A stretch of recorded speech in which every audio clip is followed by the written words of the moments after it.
Nako po, breaking news po ito, magugulat kayo. Ayon po kay Representative Egay Erice, ang ICI po na nag-iimbestiga ng flood control ay amoy morgue na daw. Na tila isang patay na. Bakit kaya mga kababayan? Panoorin po natin. Bakit tila isang morgue na amoy patay na ang ICI? Nako po, masama ito mga kababayan. Panoorin po natin sabay-sabay po ito. Patay ng ICI, yan ang reaksyon ni House Deputy Minority Leader Egay Erice kasunod ng pagbibitiw ni Rogelio Singson sa komisyon. Nakausap din daw ni Erice si Singson bago ito mag-resign. Live mula sa TV5 Media Center, nangungunan sa balita si News 5 anchor Edling Gaubok. Ano raw ang napag-usapan ni Erice at Singson? Well, we've already heard yung version ng ICI, yung official version ng ICI kung bakit daw bumitiw si dating Secretary Babe Singson sa ICI.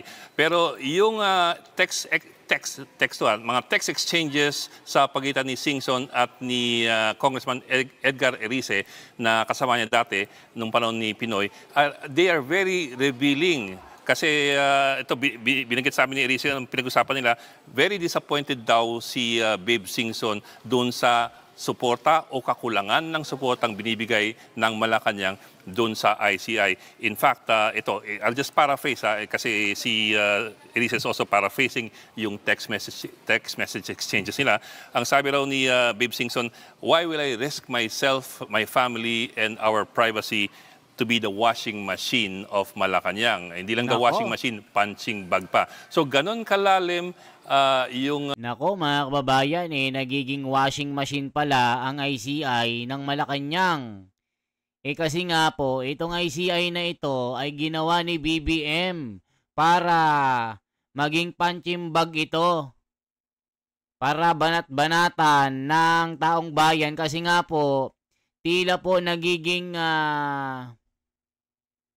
materyales po ito na ginagawang moro-moro, pagtatakip, na tila pantakip butas sa nangyayaring issue para kunwari merong ginagawang investigasyon. Pero ang totoo mga kababayan, moro-moro lang ito. Totoo yung sinasabi ni ni Attorney Topacio na huwag kayong maniniwala sa ICI. Isa lang itong palabas ng mga balasubas. Nako, grabe talaga. Parang washing machine lang pala itong ICI na ito. Ayon na rito sa kay Rep. Egay Erice. At dito, yung si Singson kasi nagbitaw. Or nagbitiw na, nagresign na. Nako po. Amoy morgue na.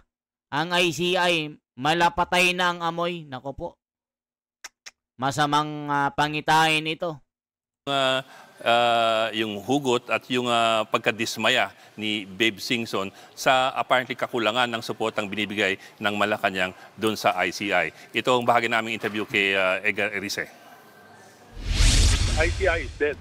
Yung text message niya, sabi niya sa akin, "Why would I risk my life and my family just to solve Malacanang's problem?" Nako. Bigat ng payag ni dating Secretary Singson. No? Pero Bok, ano ang support ang hinahanap niya?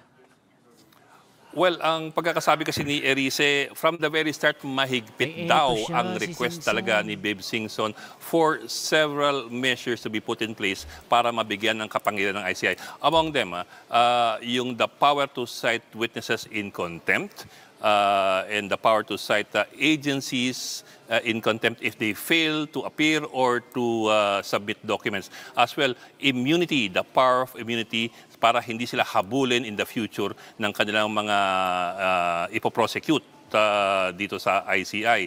At least yung dalawang yon. Pangatlo, nabanggit na ni Erice kanina, medyo kulang sila sa fiscal autonomy. Hanggang ngayon daw, gumagamit pa rin sila ng DOJ lawyers. Wala silang sariling battery of lawyers na talagang kanila that they can count on. So may konting question doon sa independence nga ng ICI. Kasi nga mga kababayan, isipin yung ICI, walang sarili pong abogado. Nakadepende po sila sa dikta po ng DOJ.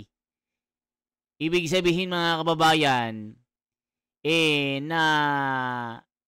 na mamanipulate po ang ICI, na wala silang direktang power po, na laging dinidiktahan po ng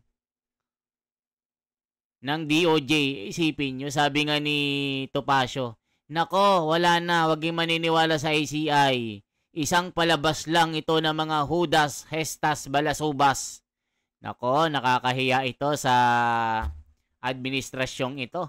Mga kababayan, ultimo, itong mga opisyal ng ICI hindi na kayang pagtakpan ang nangyayari. Isipin nyo, sinabi ni Singson, nagiging washing machine ng problema ng Malacanang.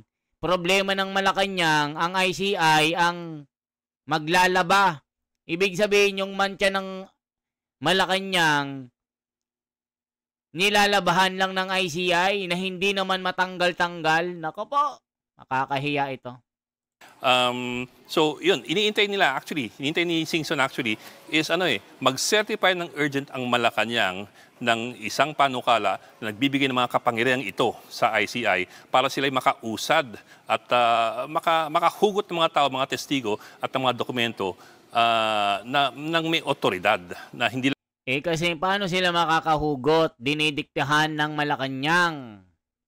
Yan po kasi ang kumpas ng Malacanang. Itong sinasabi din ni Senador Marcoleta at ni Attorney Topacio. Huwag kayong maniniwala dyan. Pakana ng Judas, Hestas, Barabas yan. ICI, wala yan. Pantakip, butas lang yan. Ispalto. Ditonto. Kaya tignan nyo, itong si Singson, ICI is dead. Why? Because ICI is just like a washing machine. The dirty of the Malacanang, the ICI is just only a tool to clean up. Like Manila Bay, clean up drive. Nako, mga kababayan, masamang pangitain ito. Ultimong opisyal, hindi na matiis ang pagko-cover up sa nangyayaring iskandalong ito. ICI is dead now. Parang morgue, amoy patay na ito. Nako, delikado nga ito. Hindi lamang umaasa sa pake. At Bok, matagal lang usap-usapan na may gustong magbitiw sa ICI. Ito ba, si Singson na ba yun? Well, that's interesting kasi it turns out that as early as October, mga October 7, nag-privilege speech si Erice and he revealed na merong isang miyembro ng ICI daw na gusto na magbitiw. October to and this was just 1 month after makreate ang ICI, which was created in September. So 1 month after that, meron na nag-iisip magbitiw sa ICI dahil daw sa kakulangan ng suporta in terms of power and authority ng ICI. Ngayon, si Erice is saying na from the very start, si Babe Singson ang kanyang nire-refer ng privilege speech niya na yan noon pang Oktubre. So, unfortunately, tumagal ng ganon. From October until December, hindi gumalaw yung mga panukala na magbibigay ng kapangyarihan sa ICI. At yun hanggang ngayon, ang iniintay daw ni Babe Singson. Unfortunately, we talked to Claire Castro, yung Palace Press Officer, nung linggo lamang, at we asked about yung possibility na isa-certify as urgent nga itong mga panukalang ito. Sa interview namin kay Claire Castro, sabi niya, parang hindi ganun ka-init yung Malacanang na ipursige ito. Dahil, for example, PNP daw and NBI, they don't have contempt powers and yet they are able to do their own investigation. So they were going slow as far as that is concerned. And apparently, isa yan sa pang hugot ni Babe Singson. At Bok, ano pang sinabi ng ICI kaugnay sa pagbibitiw ni Singson? Well, as we reported earlier, si ICI Director at spokesman Brian Hosaka, he basically gave us the official ICI line, which basically says na si Singson is resigning dahil labis yung stress sa kanyang katawan at siya medyo may edad na. So baka hindi na niya kayanin moving forward.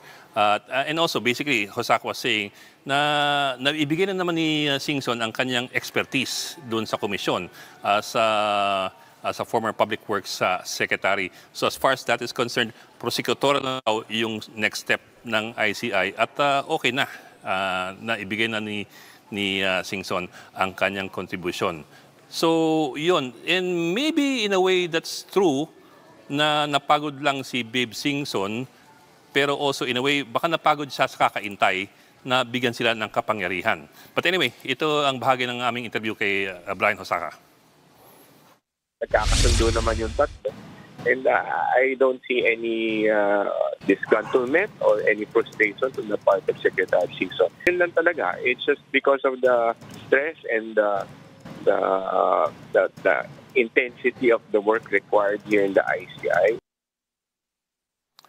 Okay, Jiggy, yan muna ang latest. Balik sa'yo. Yan po mga kababayan. Naku po, delikado po ito. Nabawasan na naman ang kanilang bata-bata. Anong sinasabi ng mga komento? Alam na, korap talaga gobyerno kaya nag-resign. Hindi nakayanan. Nako po, walang kwentang ICI aksaya sa taxes ng bayan. Pasahod pa lang aksaya na. Sangkot talaga Malacanang sa korupsyon. Bakit nagre-resign ang mga opisyal? Hindi nakakayanan ang hugas kamay. Sangkot talaga sila. Paano kasi papunta sa mastermind ang investigation kaya nagbitaw yan? Dapat di niya tinanggap yun, yung una pa lang. Marami kasing nasasagasaan ng malalaking tao kaya takot sila banggain. Nako po. Paano magbibigay ng suporta? Tinatagong ang ebidensya. Nako po. Natakot kasi patungong Malacanang ang mga ebidensya. Isasalang talaga sila dyan para sa kanila magalit ang taong bayan. Nakaplano na yan para Malacanang man ang pagbintangan. Alaka.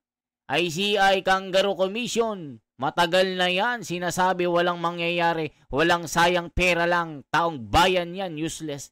Binayaran ng mga bilyonaryong sindikato sa gobyerno. Singson resignation confirms that ICI is just for optics. He just realized it. Delaying tactic. Nako po mga kababayan ko. Grabe, malamang nabayaran ng malaki ng kalaban. Nako po. Dami kasi nasagasaan kaya nag-resign. Kaya itong ICI patay na. Nako po, hindi kinaya. Kaya nag-resign.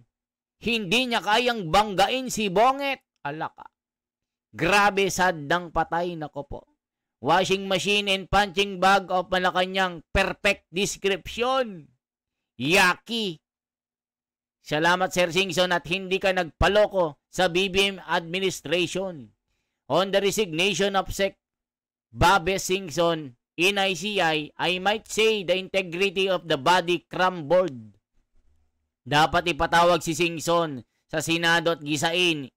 Ipasing asong para malaman kung sintonado at ano't dahilan niya at biglang nag-resign. Kakantayan mukhang malambot lang at may konsensya si Singson. Di patas ang investigation. Natakot yan kasi malaking tao ang sangkot. Papunta na ang kanyang paa sa Malacanang kasi nga si Bonget ang maiimbestigahan. Kaya nag-resign, sabi ni Mario Macario. Halaka. Grabe mga kababayan na mga sinasabi ng mga komento. Kaya nag-resign daw ay patungo ng Malacanang. Tinablan ng konsensya. May mga kawatan din sa ICI. May mga kawatan talaga. ICI becomes the ICU. Alaka. Dami gusto sumikat na congressman. Alaka. Ngarag na naman si Auntie Claire. Bukas sa presscon, iisip na naman ng malabong sagot kasi dedepensa na naman ng magnanakaw. BBM, gumagawa ka pa ng palusot. Alaka. Ito na, hindi na kinaya ng konsensya ang pagtatakip ng Malacanang sa mga kaalyado. Alaka. Mga kababayan ko, matindi po ito. Matindi. Anong masasabi nyo po sa mga nangyayari na nagre-resignan na? Ang mga opisyal ng ICI ay tinawag na morgue na amoy patay na ito dahil nangangamoy Malacanang na. Nako po mga kababayan. Anong masasabi nyo? Grabe mga komento, galit na galit. Diyos ko! Save the Philippines from crooks. From the crocodile. Patay na talaga ang ICI. Amoy morgue na. Grabe na mga kababayan kasi nga sinabi ng mga komento, papuntang Malacanang na ang investigation. Kaya si Bobby Singson hindi kinaya ng kanyang konsensya. Diyos ko po, anong masasabi niyo po? Ito po si The Wonders Philippines. Mga kababayan ko abroad, OFW na lang ang bumubuhay sa Pilipinas dahil sa mga dolyares na padala sa inyong mga pamilya. Kaya kayo, pag nag-uwi kayo or umuwi kayo ng Pilipinas, magtira-tira kayo ng sarili nyong pera para hindi kayo mamulubi pag uwi sa Pilipinas. Kasi sa Pilipinas, pag wala kang trabaho, aasa ka sa gobyerno, wala kang aasahan. Ultimo, 500 pagkakasahin sa Noche Buena. Okay? Ito lamang po ang aking bahagi, mga kababayan ko. I-comment nyo kung taga saan po kayo. Anong lugar po kayo kasi kokomentong kayo isa-isa. Okay po? Mga OFW nating taga-suporta. Mga solid The Wonders dyan na mga nagre-react. Okay? Yan lamang po ang ating bahagi. Ako nga po ang inyong lingkod, ang poging-poging si The Wonders Philippines. Mabuhay po for transparency, for a better democracy. Mabuhay.